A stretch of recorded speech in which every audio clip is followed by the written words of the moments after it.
From schools to companies to theater houses, there's a growing trend in participant disengagement.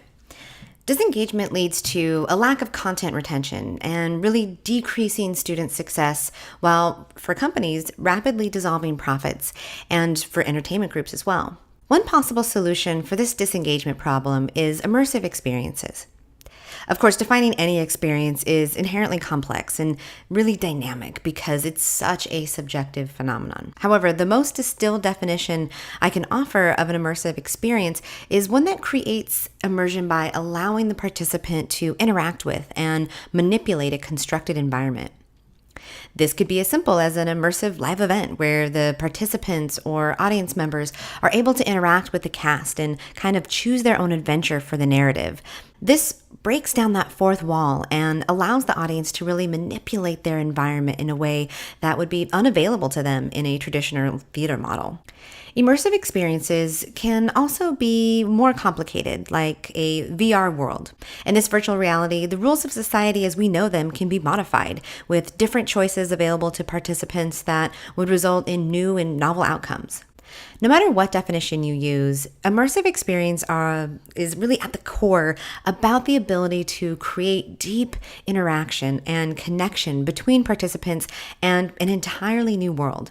Although that new world, either digital or live, can vary widely, there are three major psychological theories at play: transportation theory, presence, and flow. Transportation theory is when participants can become so immersed in the story that they disappear or are transported into this new world, leaving their reality-based world behind. All of us at some point have felt this way, either watching like a really good film or reading an engrossing book, and transportation can really happen both emotionally and cognitively. Next is a theory of presence. Now, presence is closely connected to transportation theory, but is really more about the sensation or the feeling of being there.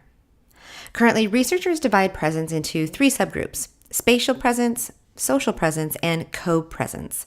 All of these three subgroups are really connected by the illusion that is created through this immersive medium.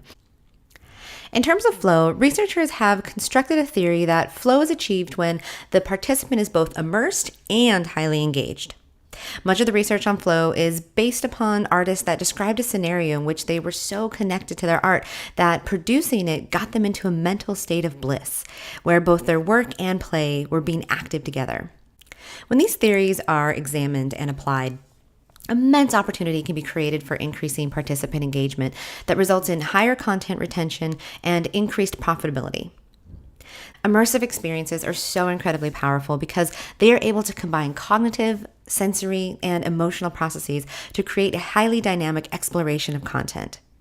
There are a lot of new and novel ways that both digitally as well as offline that immersive experiences could be applied to help increase engagement of students, employees, and citizens, far beyond just entertainment, but really about retaining that content and possibly even changing attitudes and beliefs.